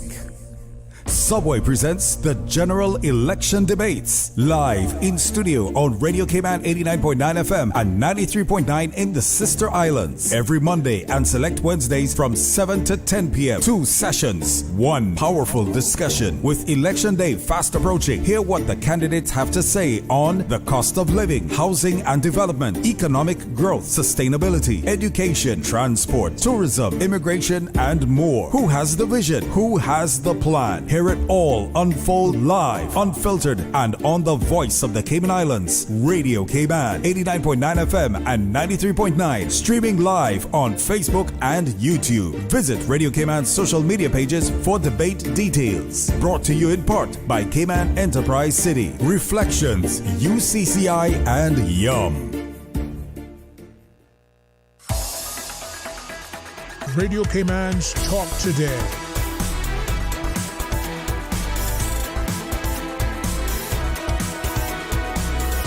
What is on your mind, Cayman? Welcome back. Let's go straight to our WhatsApp caller. Thank you for hanging in there. Good afternoon. You're on the air. Yeah, good afternoon, Mr. Charles. Yes, go ahead. Yeah, and afternoon to your guest. Good afternoon. You know, I'll say it's so funny how we are trying to put a limitation to what God provides, because God provided the marijuana plant for us to use, and I'll say that pretty confident because anybody with a good green thumb can grow marijuana, cannabis.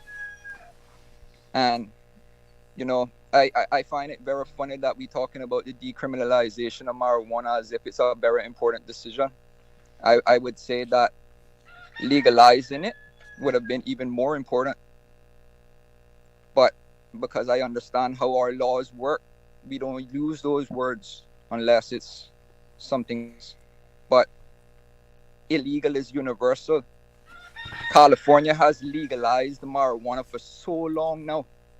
Legalized. Let me use that word because we don't use it here. California has legalized marijuana so long now. I have been going to California since 2010 to use it. It was illegal when I started in both sides, there and here.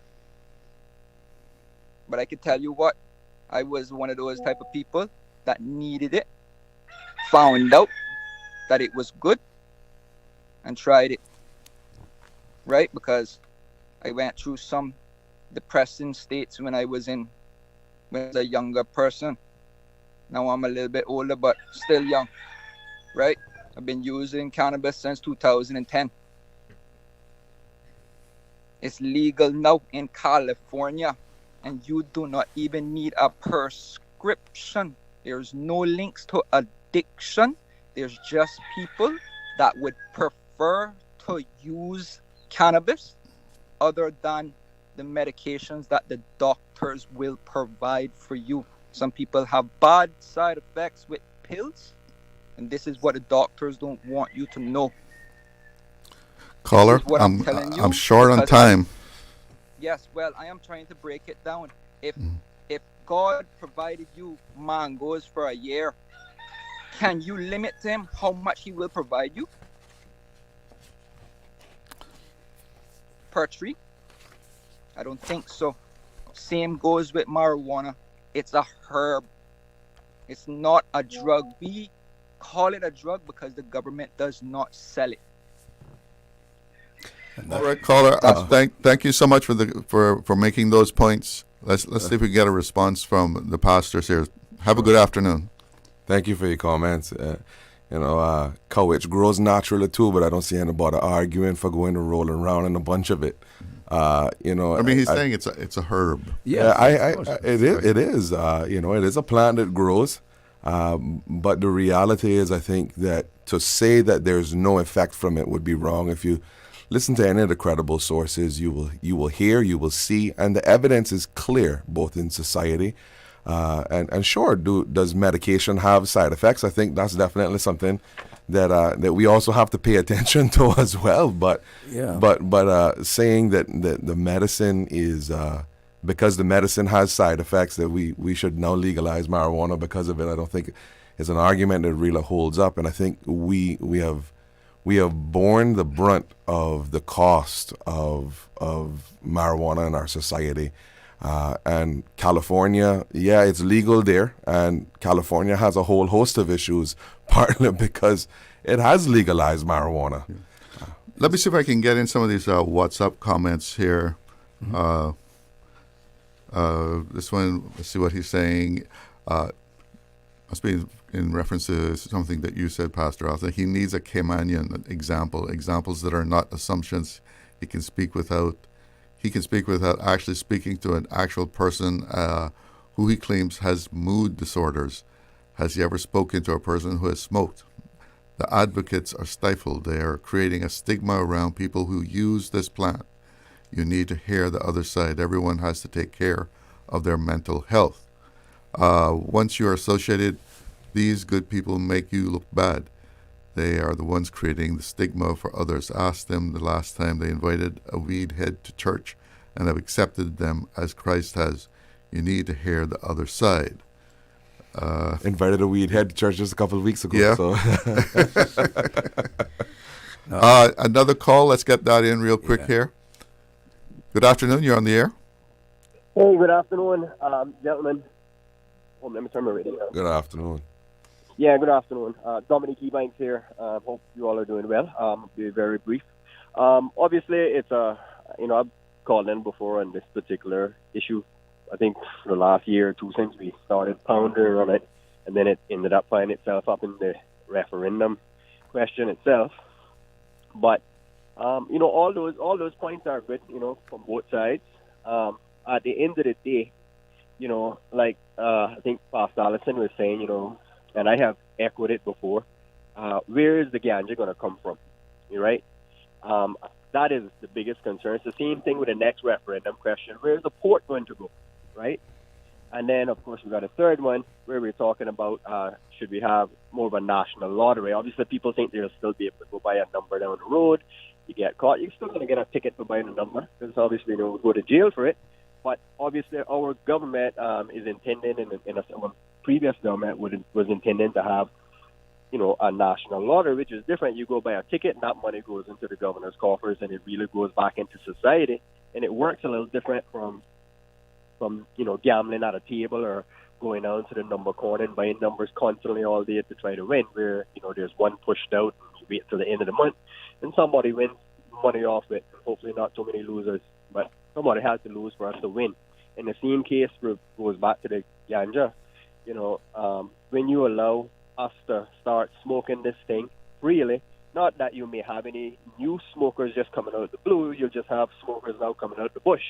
And those that want to be hidden there will stay there, obviously, because they have respect for their parents, their individuals. There are people that drink and smoke, and they try to not let anybody see that happening, because, you have an example to set for one thing, especially when it comes to your children. And, so you have to think about all those things. And your children sees how these things affect you. Many of us grew up, especially seeing alcohol affect friends and parents and so forth. And we know, too, when we consume this thing, we start seeing ourselves heading in that direction. So many of us choose not to use it. Caller, I got to break in on you because I got less than 3 minutes left. Regardless, just to get it on the way. So I think the pastor should look at it that way, that it's having a bigger effect on our general society. We're never going to stop these people from using it. And what we need to do is stop the smuggling of it coming into our country. So we need to start growing it as well, too, if that's the point. Gentlemen, you have a safe afternoon. Thank you for the time. All right. Thank you for the call. You also wanted to state a position on a national lottery. Right. And take it away for the rest of the time that's left here. Well, let's drop this one before you. Again, this is based on actual research science. The gambling has the distinction of being the addiction with the highest suicide rate. Gambling disorder is an actual medically defined condition, right? And gambling is not a neutral matter. Research has shown that gambling not only levies a very high cost on society in general, but on families. And when you think of it, that it has the distinction of being the addiction with a high suicide rate, that's not something we just sort of walk over and walk away from. And of course, one of the points that was made earlier, I think Brother Andrew here made it, is that the financial burden associated not just with ganja, but with lotteries falls disproportionately on the poor. And here's my point. It is not the government's job to incentivize risky behaviors for financial gain. Gambling cases of suicide in Nevada approximately 9 times greater than the overall U.S. sample. All right? And overseas, not just in America, but places like Sweden and France, they found that the social costs of gambling outweigh the tax revenues generated by legalized gambling in terms of, and again, I believe, I value education. I'm an educator. And I believe that if we believe in science, we believe in research, we should listen to it and say, let's be informed by science. Let's be informed. Why should we make the same mistakes that others have made and now they're trying to backpedal and can't get out of it? Yeah. So even if the money that is earned by the government goes to a very good cause, you would prefer not to have this? Here's what they said. Studies in Sweden and France have found that the social costs of gambling outweigh the tax revenues it generated. We've been talking to Pastor Andrew Ebanks and Pastor Alson Ebanks about the 2 referendum questions that are coming up on the 31st. Gentlemen, thank you for joining me this afternoon. Thank you. Thank you, Charles. It's 2 o'clock. I appreciate it. News time. From Radio Cayman's newsroom, this is Headlines. The headline news is brought to you by Kirk Market. I'm April Cummings with your headlines. Nearly 200 Caymanians attended Works District Days in March, connecting with potential employers. The National Roads Authority is already onboarding 5 temporary staff from the event. Work is also reminding job seekers and those interested in training to reach out for support. U.S. President Donald Trump has announced a 90-day pause on higher tariffs for dozens of countries, but hiked levies on China to 125%. U.S. markets surged in response. Also from the U.S. today, President Donald Trump's administration has reversed new cutoffs in emergency food aid to several nations, but maintained them in Afghanistan and Yemen, 2 of the world's poorest and most war-ravaged countries, according to the State Department and officials who spoke to the Associated Press. This marks the largest round of abrupt cancellations of foreign aid contracts run through the U.S. Agency for International Development and equally sudden reversals. Those are your headlines. I'm April Cummings. www.radiocayman.gov.ky. Check out our social media pages: Facebook, YouTube, X, formerly Twitter, Radio Cayman Headline News.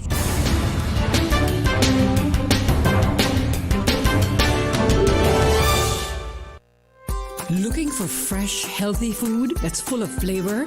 Then you've got to visit Kirk Market. Our dishes are made with fresh, high-quality ingredients. Enjoy vibrant mixed greens or satisfying pasta salads. Or try one of our delicious grill options like blackened chicken, spicy beef steak, or grilled salmon. Looking for something light and flavorful? We've got sushi rolls and poke bowls prepared daily. And don't forget to explore a hot bar or Billy Fresh salad at the salad bar. Stop by Kirk Market today for breakfast, lunch, or dinner and taste the difference. Eat well, live well with Kirk Market.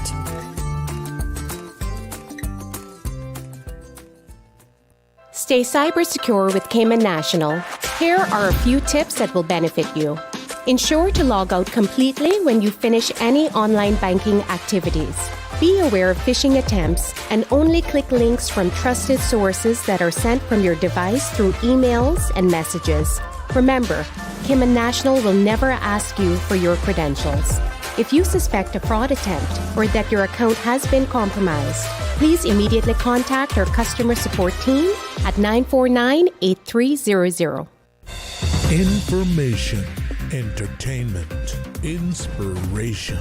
Covering Grand Cayman, Little Cayman, Cayman Brac. Since 1976 till now. Radio Cayman in the Cayman Islands. Radio Cayman's Talk Today.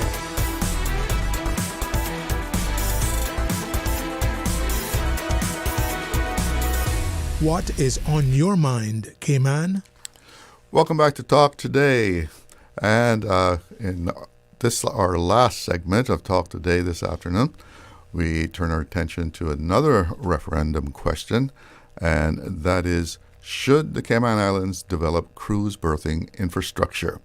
In the studio with me now is Dr. Katrina Jern and Shirley Rolston, both of CPR Cayman, to tell us about their position, the position of that organization, and why they are taking a no-vote stance.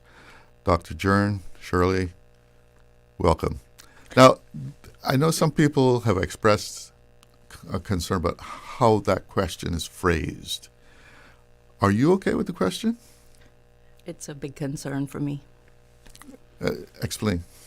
Well, first of all, it says, should the Cayman Islands develop cruise berthing infrastructure? That includes the 3 islands. It's not specific to any one island or any part of any island. And a yes to that would open up for development under cruise berthing in anywhere in Cayman. And we know there's a lot of people that want to invest here. It's frightening for me that the question was worded that way. And people need to be cognizant. It's not specific to Grand Cayman. It's not specific to the Georgetown Harbor. It says the Cayman Islands. Yeah, thanks so much for having us on. Just to add to Shirley's comments on concerns with the question, CPR from when the question was proposed, we've expressed concerns about how vague the question is. Best practice for referendum questions is to have a very specific proposal that you are putting out to the public and providing them with the public with all the information that is available.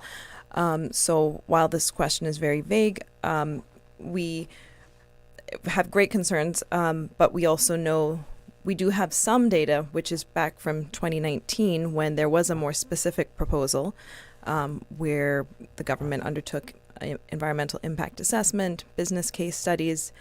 So we have a general idea of the type of impacts that a cruise berthing facility would cause, both in terms of environmental impact, economic costs. Of course, the specifics are very important. So it is a big concern that this question is being asked without giving the public all of that information. And yeah, no specific information has been provided from the government really since 2021 when the 2020 when the government of the time withdrew the proposed cruise berthing facility. Now, some people would say, well, the referendum is non-binding. Maybe it's just a guide, maybe to give the government a feeling of the electorate. What do you say to that? Well, first of all, we're not against cruise tourism. I want to clarify that. CPR is not anti-cruise tourism. We very much value our cruise tourism product, just as much as we value our stayover tourism product. So, yeah, that I just want to clear that part up. Yeah, and we're 20 days away from the referendum, so we have concerns about the question, but we are encouraging the public to go out to vote in the referendum and the election, and also to get as informed as possible. CPR Cayman have updated our website, and we've got reels on social media, Instagram, Facebook, where we're trying to share information with the public. So we are encouraging people to participate, to let their feelings be known and to gather as much information, despite the shortcomings that we have been dealt in this referendum with a vague question and lack of information.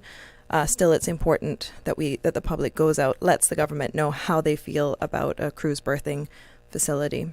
What are some of the things that you want to get across to people? So in summary, I mean, we know that from the 2019 proposal that this would cost the country at least $400 million over 25 years. Now, that's 5 years on. There's been massive inflation, and with trade wars and tariffs, we can be sure that it will cost at least that amount, if not significantly more. I think most people agree that Cayman has much higher priorities in terms of infrastructural needs, social, education, healthcare needs of our citizens, our roads, traffic, public transport, waste management. There's a very long list of extremely high priorities for investment that is needed in our infrastructure. And right now, unfortunately, the government is not in a good fiscal position. We've, in the last few days, seen the news about the government's kind of dire financial situation going into this election. And so it's clear that, this is something that we cannot afford, the country cannot afford at this time. And there's also not enough data that supports the need for it. You think things could continue as they are and we could still have a vibrant cruise tourism sector? It's grown in the first 3 months of this year. Cruise tourism has actually grown. And what we have to be cognizant of is we're living in an ever-changing world, and what was good yesterday is no good today. The Bahamas used to be a prime destination for Americans. The U.S. has sent warnings about tourists visiting the Bahamas because of the crimes. It's the same thing in Jamaica. We are still the gem of the Caribbean. We are the jewel of the Caribbean. And what people come here for is the beauty that we possess, the fact that we care for the beauty that we possess, and the people.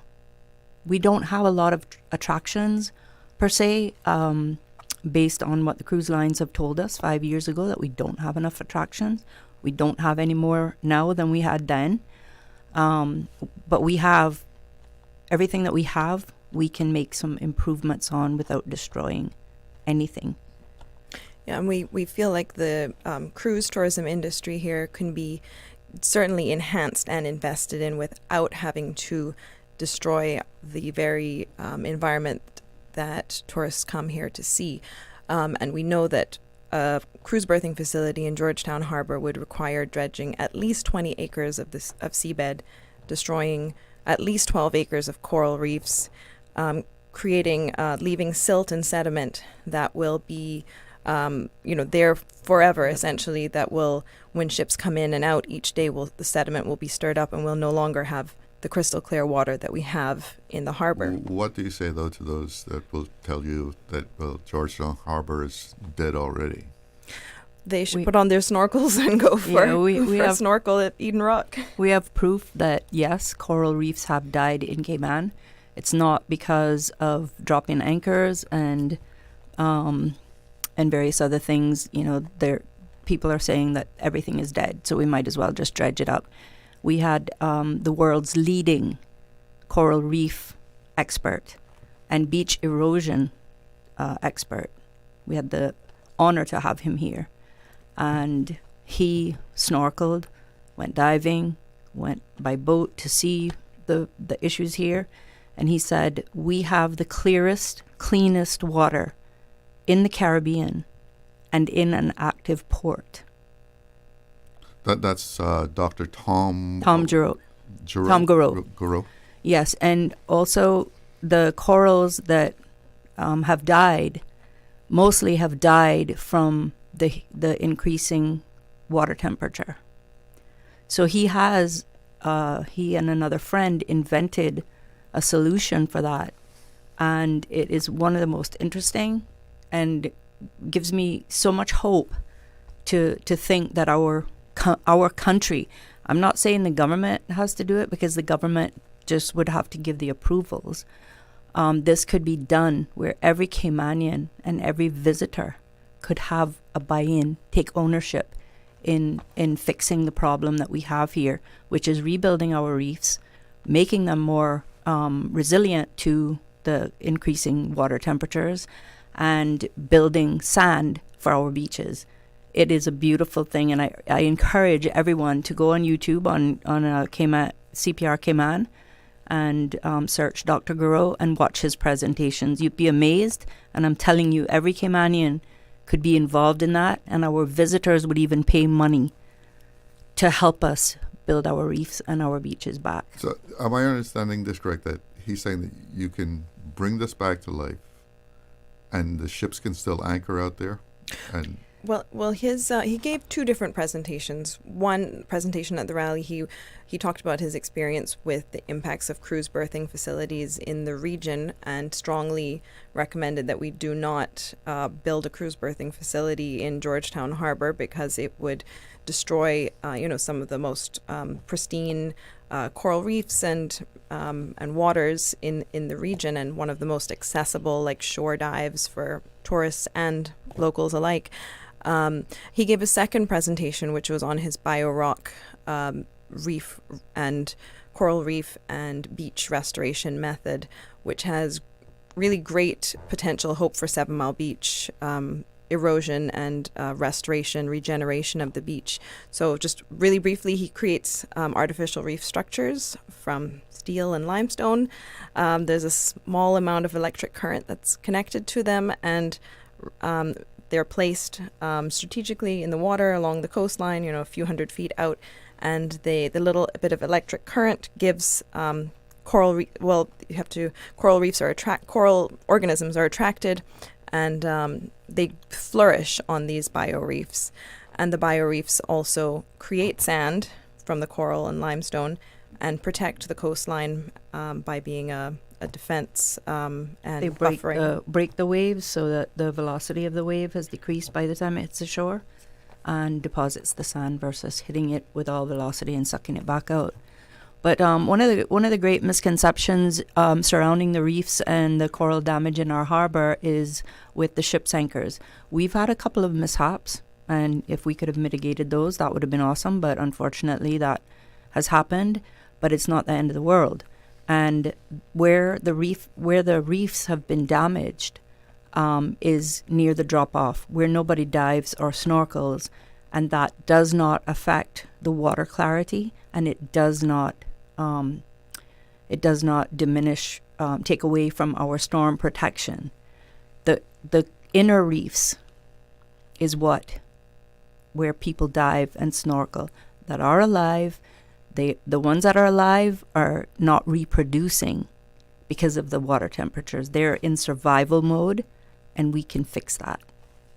Now, we've heard for years, I guess, that if you don't build a pier, the ships are going to stop coming.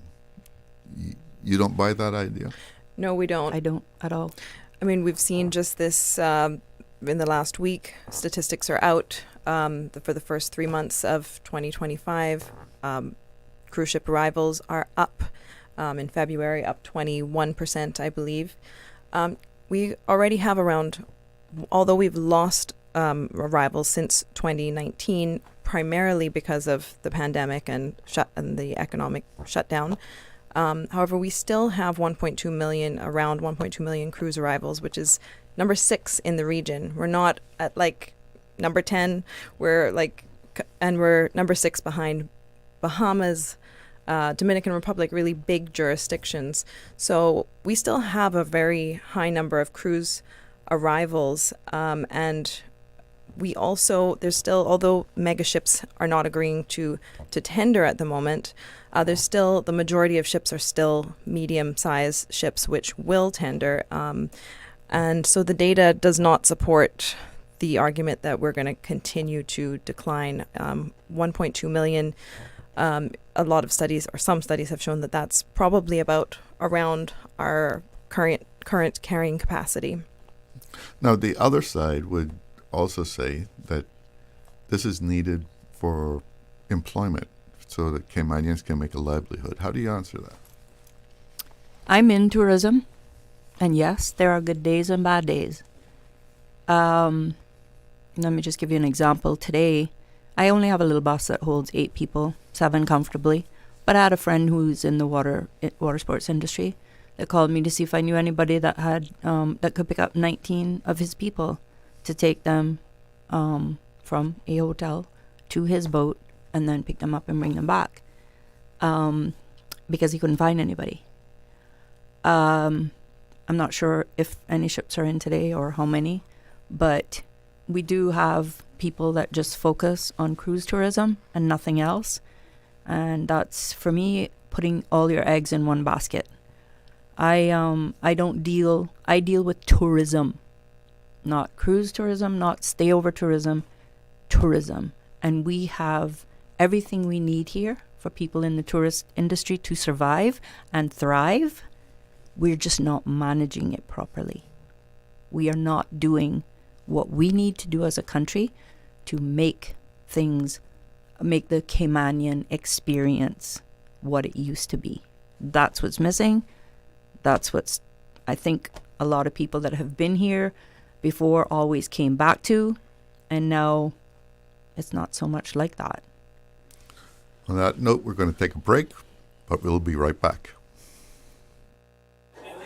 Feeding a crowd? Subway Catering makes it easy. Choose from freshly made sub and wrap platters in 2 sizes, or go for individual boxed meals, complete with a 6-inch sub, cookie, and chips. Perfect for groups of 15 or more. And don't forget dessert. Our freshly baked cookie platters come in 2 sizes, so there's always enough to go around. Visit www.subway.ky to view our catering menu. You can call or email us to place your order. Then choose to pick up in-store or get hassle-free delivery. However you cater, we've got the fresh flavors everyone loves. Subway. Eat fresh. Cater with ease.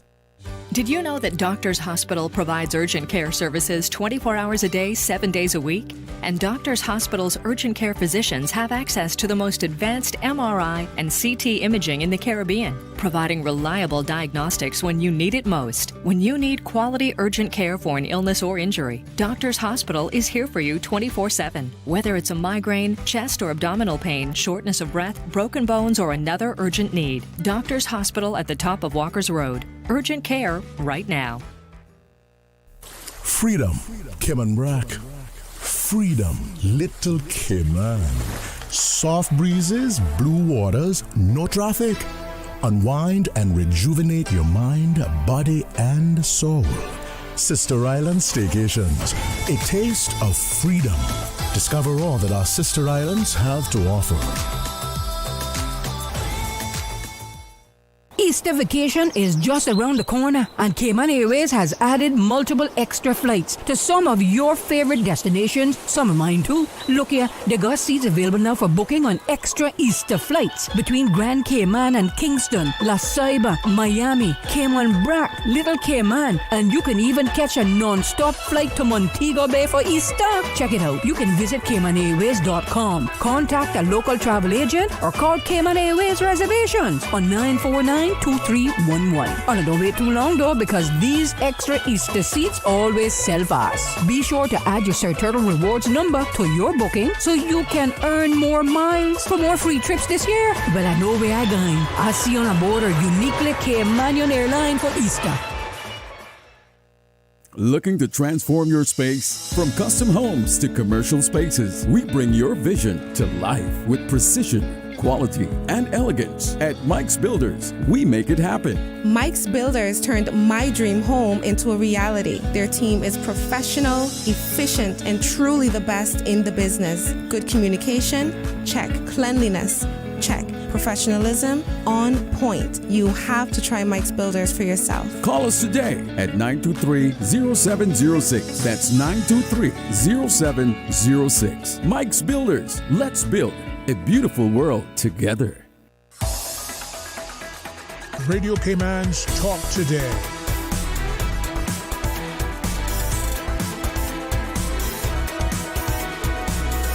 What is on your mind, Cayman?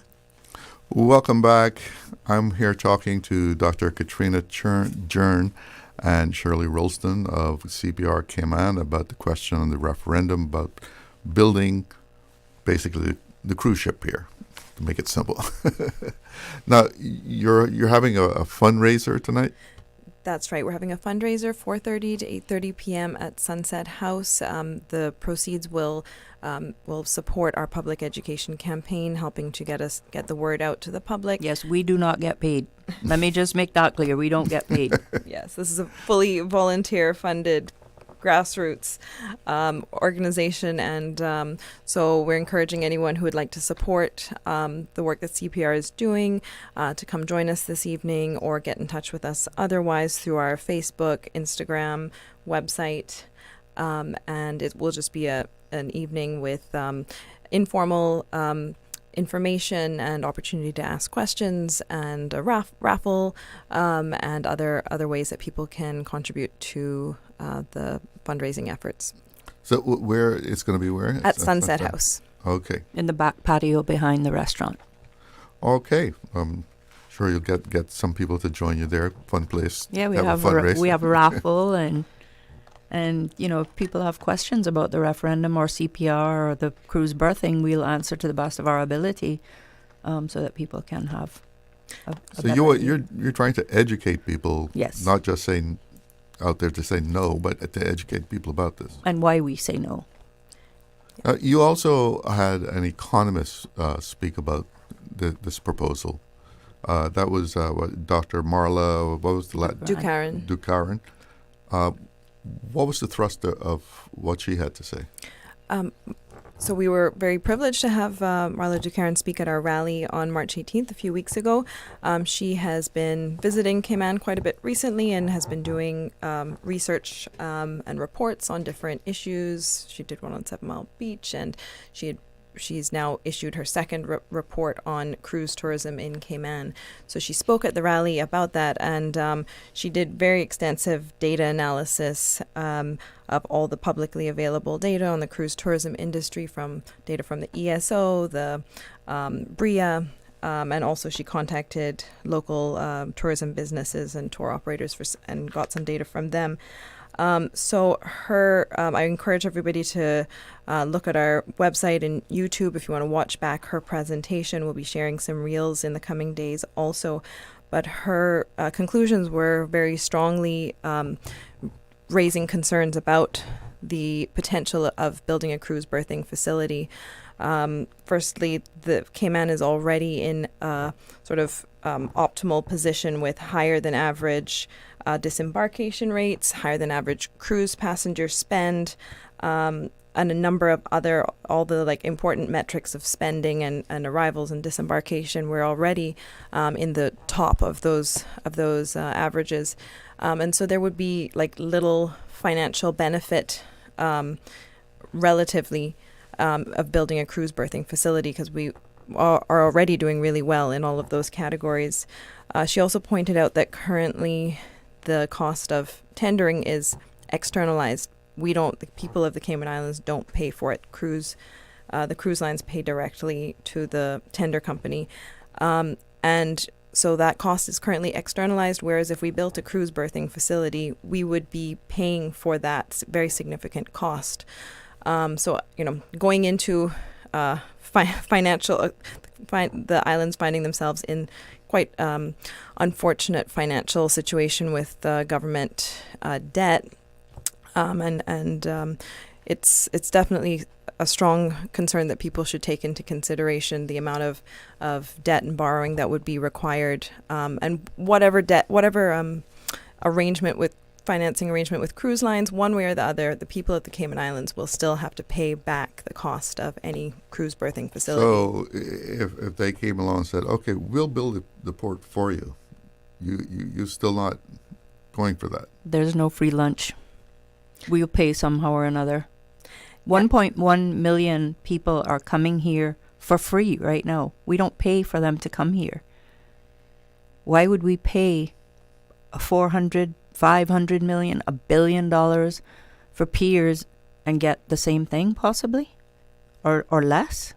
Yeah, and it makes no sense. Marla Dukran's data of the region also showed that a number of there's a high percentage of, I think it's 83% of islands in the Caribbean are similarly facing declining cruise arrivals compared to 2019, and that is regardless of whether they have cruise berthing facilities or not. So even islands with cruise berthing facilities have experienced the same declines post-pandemic. And therefore, we can't blame the decrease that we've seen between 2019 and the present on our lack of cruise berthing facilities. So these places that actually have berthing facilities, they're not really doing anything better than we are. No. The majority of them are not. And these are bigger countries that have more passengers, more ports, more piers, and we're small. We have one little harbor, and we're doing 6th in the whole Caribbean, and we're really, really high up in passenger disembarkation still, and passenger spend. So what are we trying to fix here? We're just trying to say we have piers. Our tendering service is the largest in the world, and it's safe, it's efficient, it's comfortable. They have gangways for people to roll on and roll off in wheelchairs, just the same as what the people would do from the ship onto a pier. But then they have to walk a quarter of a mile to shore in the hot sun or the pouring rain. Right now they're in covered tenders with bathrooms and everything, and we pay nothing for that. We have that for free. Well, I've heard that even when cruise lines wanted to skip Cayman, the passengers demanded they want to come here. Yeah, I'm in the industry. I know when the ships have to bypass and my guests email me, they're usually irate that they had to bypass here. Yeah, and we have that. But it's not because of the piers. The cruise ships make more money when they're at sea, so they're happy to bypass us. Trust me, for one little wave, they're happy to bypass us. All right, well, we're down to the end of the line. It's 2:30, so we're going to have to say goodbye. So it's 4:30. 4:30 to 8:30 this evening, Sunset House. Please come out and join us, get some information. Pick up some vote no stickers. Pick up some vote no stickers. Ladies, thank you for joining me today. Thank you for having us. Good to see you again. That's it for Talk Today. Thanks for making me a part of your afternoon. Have a good one. Talk Today is brought to you by Subway, open 24 hours in Countryside, Anderson Square in Georgetown, and Centennial Towers in West Bay. And by the Ministry of District Administration. Explore your history, explore your land, explore your sister islands. And Cayman Airways. Call them on 949-2311 to book your nonstop flights to Los Angeles and Panama. And Doctors Hospital. Peace of mind is important when life happens. Doctors Hospital, always there for you. Call 949-6066.